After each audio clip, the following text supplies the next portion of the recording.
High atop the misty peaks of Whispering Mountain lived a tiny dragon named Flicker, whose sneezes were as surprising as they were spectacular.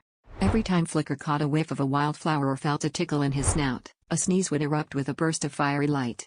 One starry night, while practicing his fire breathing under the twinkling sky, a particularly itchy sneeze escaped him with an enormous achoo. Flicker's fiery sneeze shot up into the heavens, scattering embers across the sky. To his amazement, these embers froze in place, glowing brightly and forming a sparkling new shape among the stars.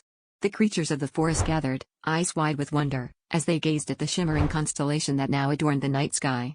Flicker beamed with pride, for his sneezes had painted a picture of a dancing dragon, a reminder that even the smallest among us can leave a lasting,